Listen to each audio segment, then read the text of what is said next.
Sejam todos bem-vindos ao canal Ciência da Religião e Teologia, um canal voltado ao mundo religioso. No vídeo de hoje nós vamos dar continuidade ao estudo, Vamos dar continuidade a uma das doutrinas, o estudo que a gente vem desenvolvendo aqui no canal sobre a Cristologia, que é a doutrina de Cristo, E nós estamos abordando a questão da pessoa de Cristo, que ao longo dos primeiros séculos foi alvo de grandes debates, para chegar até a definição,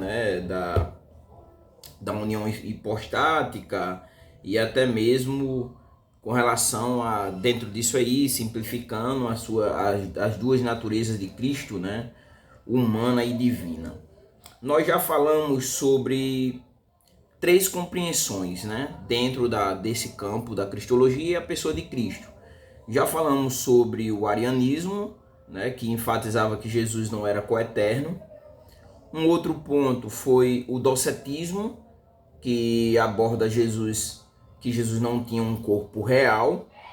O adocionismo, que foi o vídeo anterior, que traz como o seu tema que Jesus ele foi adotado por Deus. Todas essas compreensões, é bom que fique claro e que se entenda, era uma tentativa de entender a pessoa do Senhor Jesus, e de não ferir a salvação, ou mesmo fazer uma associação da pessoa de Jesus, já que ele é Deus, com uma relação direta com o homem e com o pecado, e que ferisse essa divindade de Cristo. No entanto, essas tentativas, que a gente vem abordando aqui no canal, elas acabam sendo falhas no seu total, de acordo com o cristianismo, com a ortodoxia cristã, ou mesmo de acordo com a compreensão hegemônica, e eu digo isso, a compreensão geral do cristianismo, Então, hoje nós vamos falar sobre o apolinarismo, O apolinarismo, nós poderíamos dizer o seguinte, com relação ao apolinarismo, que é mais uma compreensão dentro da teologia, teodeuslogia, estudo, dentro do estudo sobre Deus, nesse caso em específico da pessoa de Cristo, que dentro do cristianismo ortodoxo é compreendida como uma heresia, como não sendo uma abordagem correta do cristianismo, trocando em miúdos. E o apolinarismo, ele tem uma sugestão com relação a essa temática. E o foco é que Jesus ele não tinha uma alma humana racional, voltado para uma pecaminosidade, Só que o problema é que dentro dessas implicações fica claro na compreensão do apolinarismo que a palavra divina, o Logos, ele substituiu a mente e a alma humana de Jesus, Então, a palavra, divina, o Logos, substitui a alma que o ser humano tem, de acordo com o tricotomismo ou dicotomismo, Eu não vou entrar nesse ponto, mas a ideia é que a alma de Jesus é substituída, não é igual a dos outros seres humanos, E com isso, se nós formos aprofundar, Jesus ele tinha um corpo humano, é verdade, ele tinha sim um corpo humano, porém ele tinha uma alma sensível, E essa alma sensível, como nós vimos lá um pouquinho atrás, que é a palavra divina, o Logos, que vai ser essa alma sensível, Ela que vai ser responsável pelos sentimentos e os desejos, porém não como a alma humana. No entanto, a compreensão, dentro do apolinarismo, ela acaba ferindo, trazendo a ideia de que Jesus ele não possuía uma mente racional. Ao invés disso, o Logos divino, como eu falei, tomava o lugar da mente humana. E aí vem a questão, então, como é que o apolinarismo ele descreve a pessoa de Jesus? Como é que Jesus é descrito assim, nos mínimos detalhes com relação a esse ponto da temática. Como é que ele define? Então ele diz o seguinte, né?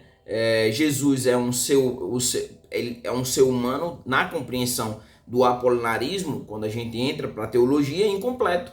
Por quê, né?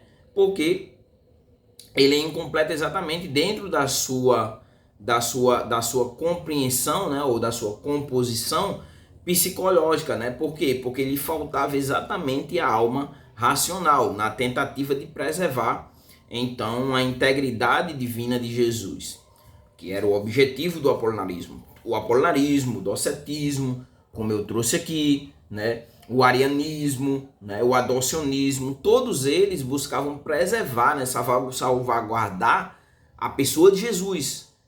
No entanto, essas interpretações acabaram sendo interpretações filosoficamente falhas, e aí a contraposição vai apresentar exatamente onde se dá essas falhas e aí ir para o embate, para a apologética, né? Considerando então heresia, né? No entanto, o objetivo, por exemplo, do apolinarismo era exatamente salvaguardar a unidade e a divindade de Cristo, né? Porém, como consequência, né, acabou comprometendo a plena humanidade de Jesus, ou essas compreensões, ou elas comprometiam a humanidade ou a divindade, mas nunca elas eram completas, que é o que depois vai se desenvolver, né, nos concílios, que vai desenvolver exatamente na doutrina ortodoxa, né, a ortodoxia cristã, que vai definir como o que nós temos hoje, que Jesus ele tem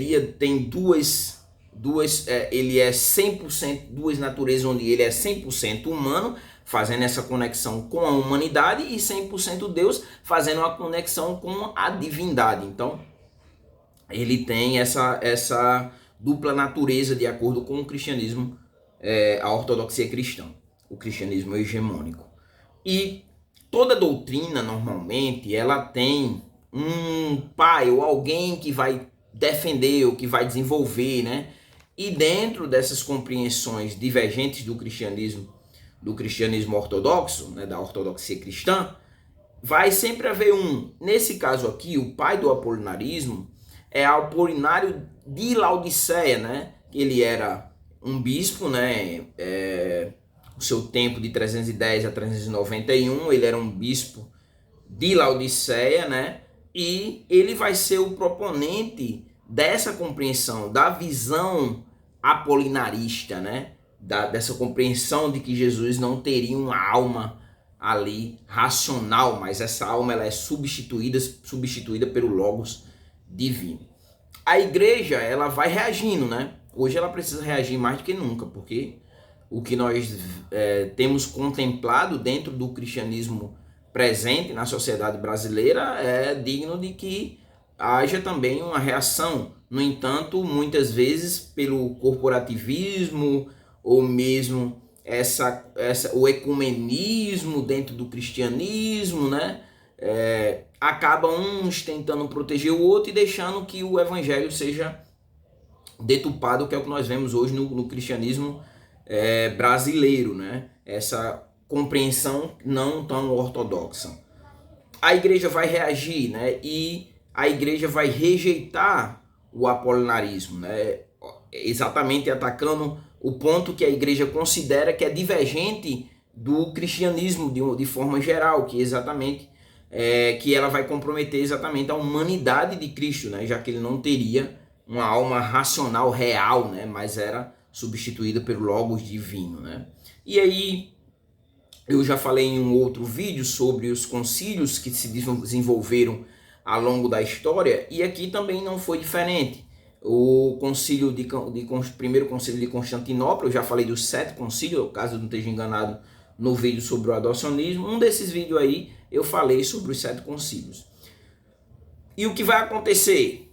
A igreja vai, nesse concílio, o primeiro concílio de Constantinopla, em 381, vai exatamente condenar o apolinarismo, né? O apolinarismo, como nós sabemos, né, ele tem ali a sua origem em meados do século IV, né, entre as décadas de 360 e 370, e é quando a gente vai ter essa compreensão sobre a pessoa de Cristo, do qual ficou conhecida como um apolinarismo. Essa visão, ela negava algumas compreensões que hoje nós conhecemos, né? De forma definida dentro do cristianismo como uma doutrina que predomina entre a maioria das igrejas, né? Que é, por exemplo, o primeiro ponto seria a plena humanidade de Cristo, né? Então, ela negava que Jesus tinha uma mente racional. Com isso, ela acabava negando a plena humanidade de Cristo.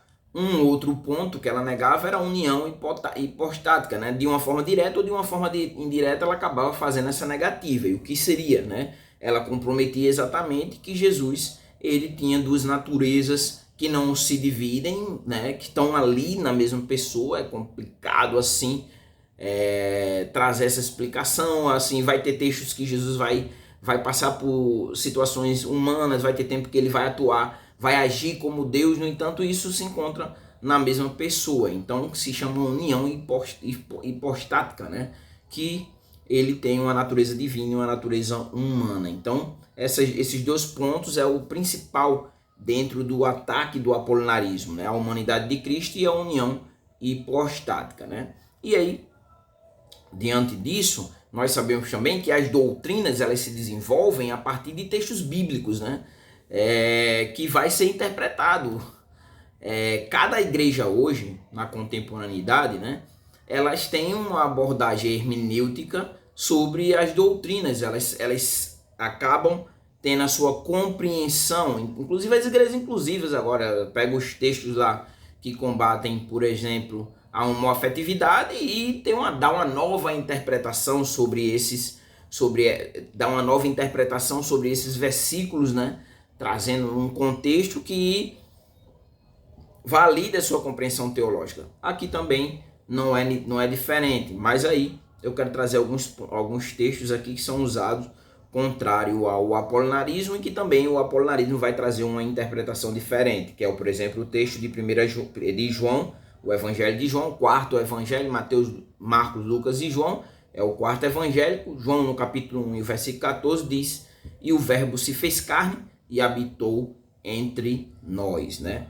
Um outro texto é Lucas, no capítulo 2, 52, enfatizando exatamente essa natureza humana plena de Cristo, né? Que diz: e crescia Jesus em sabedoria, estatura e graça diante de Deus e dos homens, né? Então, esses dois textos, para que vocês vão fazer uma interpretação apologética desses textos, né? E que, como eu falei, trazem essa compreensão para os dois lados, né? No entanto, que são usados para defender uma compreensão ortodoxa da igreja. Em alguns vídeos, eu sempre trago nos vídeos, né? Tenho procurado trazer, né? Em alguns eu não trago, mas a maioria eu trago citações de teólogos, né? Sobre o tema, ou de estudiosos sobre o tema. Aqui eu quero trazer teólogos pentecostais, para não... na maioria das vezes eu trago só teólogos reformados, teólogos da patrístia, teólogos puritanos. Aqui eu quero trazer citações de teólogos pentecostais com referência ao tema ou à compreensão de Jesus de acordo com a compreensão da igreja, né, que predominou, vamos dizer assim. E aqui eu quero trazer um teólogo bastante renomado, o Gordon Fee, né, na obra Paulo, o Espírito e o Povo de Deus. Ele diz assim: negar a humanidade completa de Jesus é comprometer a própria essência do Evangelho. Cristo, sendo plenamente humano, pode nos redimir completamente, né? E outro teólogo, eu não trouxe para cá a teologia sistemática dele, porque eu quero apresentar a vocês uma outra teologia sistemática aqui no finalzinho do vídeo, além das citações de obras verbal que eu vou ter como e-books, né? Não em papel, por mais que a minha biblioteca seja razoavelmente, tenha muitas obras, mas eu não tenho todas as obras, né? E livros de teologia são quase igual a livros de direitos, bastante com valor quase inacessível, dependendo assim das condições financeiras. E hoje nós sabemos que a nossa condição financeira no Brasil não é uma condição tão boa. Outro teólogo, dentro da sua teologia sistemática, eu tenho ela na minha biblioteca, é o Stanley Orton. E ele vai dizer o seguinte: a heresia apolinarista falha em reconhecer que a encarnação de Cristo significa que ele se tornou plenamente humano em todos os aspectos, incluindo a mente racional. Outra teologia sistemática que eu não tenho, mas pretendo adquirir, é a do Rodman Williams, J. Rodman Williams, né? Uma teologia numa perspectiva pentecostal. Os autores são todos pentecostais. Ele vai dizer assim: Jesus, o Verbo encarnado, possuía tanto uma natureza divina quanto uma humana completa. Né? Ponto. Qualquer negação disso prejudica a doutrina da encarnação. Qualquer negativa da sua natureza divina ou da sua natureza humana, que é uma natureza completa, né? Não se separa, né? De Jesus, o Verbo encarnado, ela é uma negação exatamente da doutrina da encarnação. Uma obra também, Batizado no Espírito, de Frank de Machia, ele diz o seguinte, nessa obra: o Apolinário buscou preservar a divindade de Cristo, né? Então a ideia de Apolinário era preservar a divindade de Cristo. Mas ao fazê-lo, negou a totalidade de sua humanidade. A fé ortodoxa mantém a plena divindade e humanidade de Jesus. Recomendo que você vá lá a maioria das teologias sistemáticas vai abordar a natureza de Cristo, a natureza humana e divina. Eu recomendo que você vá estudar, inclusive vou trazer uma obra aqui bem básica para que você possa ter esse conhecimento de uma forma simplória, já que é uma teologia sistemática, seria mais uma introdução do que uma teologia sistemática, né? Seria para iniciantes mesmo, mas é boa. Em outra obra, Glória a Deus no Mais Alto, de Jack Ray Wyford, ele diz o seguinte: Apolinário de Laodiceia tentou simplificar o mistério da encarnação, né? A tentativa, como eu falei no início, de explicar a pessoa de Cristo, né? Sem comprometer a salvação e sem transformá-lo nele num ser humano comum, né?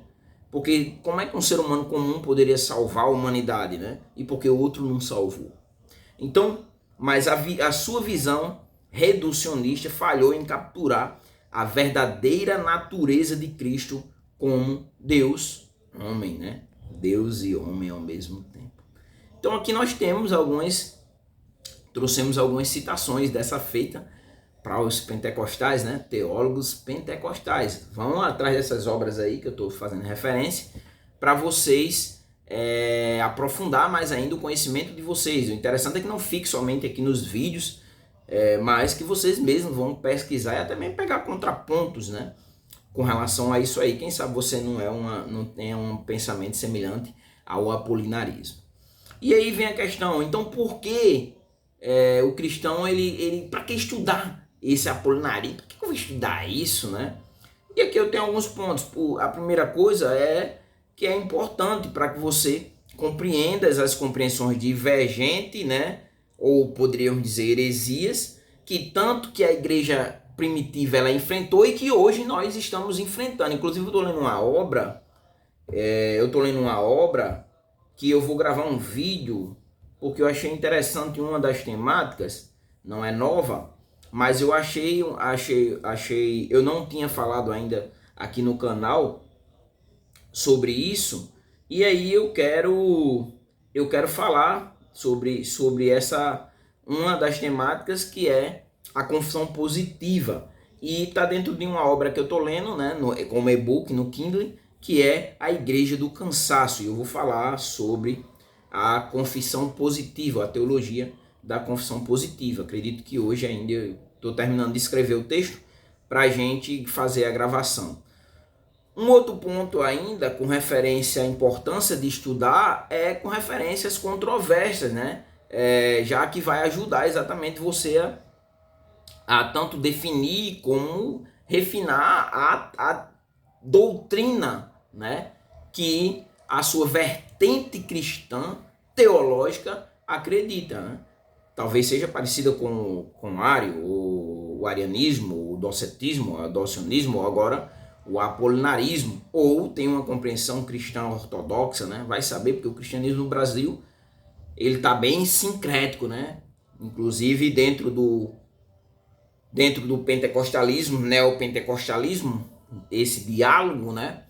E muitas igrejas se consideram pentecostais, nós temos um sincretismo com a religiosidade ou as práticas religiosas ritualísticas, por exemplo, do candomblé, né?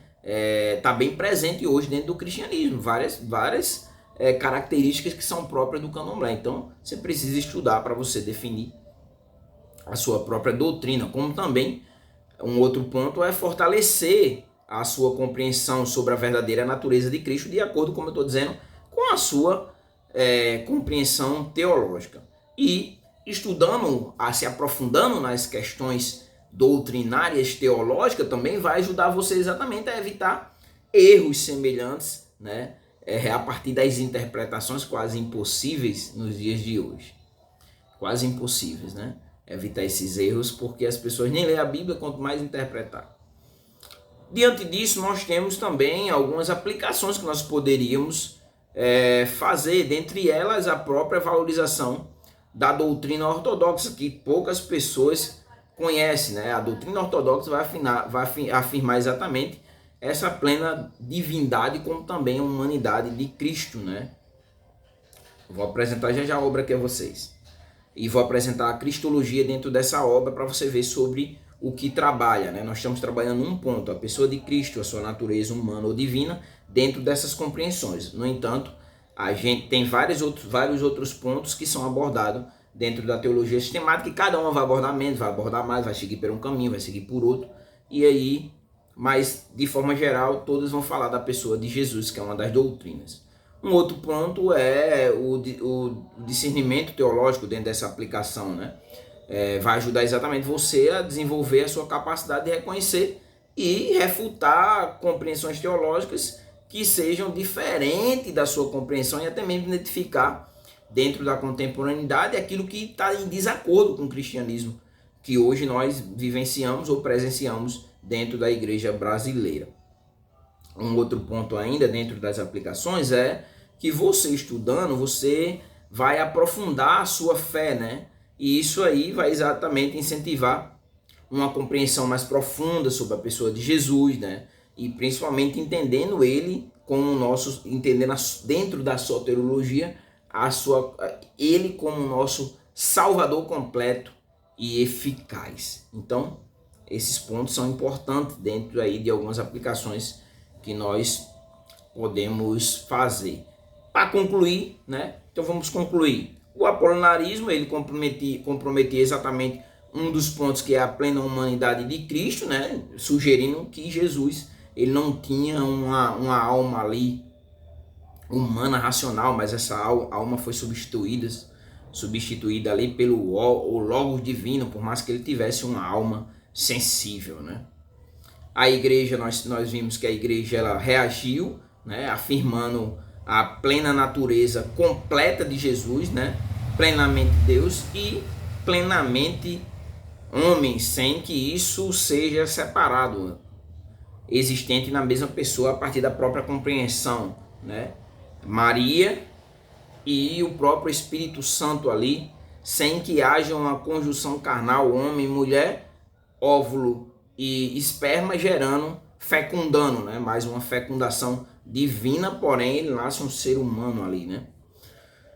O contraponto também, nós vimos o contraponto ortodoxo, que vai afirmar exatamente da ortodoxia cristã, que vai afirmar a plena humanidade e divindade de Cristo, né? E isso foi feito no primeiro concílio de Constantinopla, e de lá para cá veio sendo defendido, né, pela igreja ao longo da história, né? Já apresentei também uma obra do Justo Gonzalez, a história ilustrada do cristianismo, tem outras obras também, né? Você pode ler hoje, você não lê se você não quiser, mas se você quiser ler, você não precisa nem comprar o Kindle, por exemplo, você pode baixar o Kindle no seu celular, fazer uma conta, enviar o material em PDF para lá, e ele vai converter a obra numa leitura de um e-book com a letra grande. Às vezes dá erro e as palavras são meio que trocadas, mas com jeitinho dá para ler. Aqui eu quero trazer algumas indicações de obras que algumas eu não vou ter em papel, né? Vai ter como e-book, e outras eu vou ter em papel. Porém, as que eu trouxe para cá, as 2 obras que eu estou aqui com elas, que eu venho usando, são 2 obras conhecidas, né? São bem conhecidas essas obras, e eu quero apresentar para vocês. Mas uma delas é a de Dale Cannis, né? Cannis, que é Cristologia, Natureza e a Obra de Cristo. Essa obra você encontra ela tanto para vender de papel quanto na estante virtual você deve encontrar com preço mais acessível, né? Quanto também você pode encontrar o e-book. Outra obra é a Teologia Sistemática, uma perspectiva pentecostal, que eu já fiz a citação, inclusive trouxe uma fala dele, do Stanley Orton. E outra obra que eu também tenho na minha coleção, da patrística, que é Irineu de Lyon, a obra Contra as Heresias. De papel eu trouxe 2, né? Para você conhecer um pouquinho as controvérsias que esteve presente na história da igreja, história das controvérsias na teologia cristã, 2000 anos de unidade e diversidade, do Roger Olson. Alguns acusam ele do teísmo aberto, né? Mas está aqui essa obra, talvez esteja com outra capa. E uma teologia sistemática, uma teologia sistemática introdutória, né? Que já traz essa ideia, né? A partir do seu título, né? Charles Riley, né? Ele traz nessa obra Teologia Básica ao Alcance de Todos. Eu não entendi porque ele ficou com mais ou menos do tamanho de um caderno, porque não fez um livrinho mais organizadinho, já que a espessura dele é bem fina, é bem simplório mesmo, assim, não é algo muito filosófico, como por exemplo uma das que eu tenho aqui, né? Bem filosófica. Na verdade, eu tenho várias bem filosóficas aqui, várias teologias temáticas, né? E também algumas obras também filosóficas. Essa obra não é o caso dessa obra aqui. É uma teologia bem básica, né? Ela é bem fina. Eu acho que não era para... É capa dura, né? E ela vai trazer... vai dividir em 10, as 10 principais doutrinas, né? A doutrina de Deus, a doutrina do homem, a bibliologia, a angiologia, né? E aí a angiologia está separado uma outra parte só para o diabo, os demônios, né? O pecado, Jesus Cristo, a salvação, né? Soteriologia, o Espírito Santo, pneumatologia, eclesiologia e escatologia, que aqui ele traz como um título de o porvir. Na cristologia, deixa eu só abrir aqui, ele vai abordar, por exemplo, o Cristo pré-encarnado, né?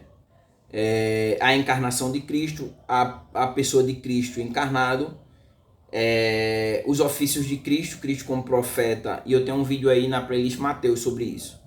Cristo como profeta, sacerdote e rei, o auto-esvaziamento de Cristo, a impecabilidade de Cristo, entra mais ou menos dentro dessa compreensão de Apolinário, né, do apolinarismo, a ressurreição e a ascensão de Cristo e os ministérios pós-ascensão de Cristo, o que Jesus faz nesse momento até o seu retorno. Então, eu creio que eu tenha abordado tudo que eu planejei aqui. Também tem uma outra obra, aliás, já mostrei para vocês, a do Roger Olson. Então, eu recomendo que vocês leiam, que vocês estudem, que vocês aprofundem, né?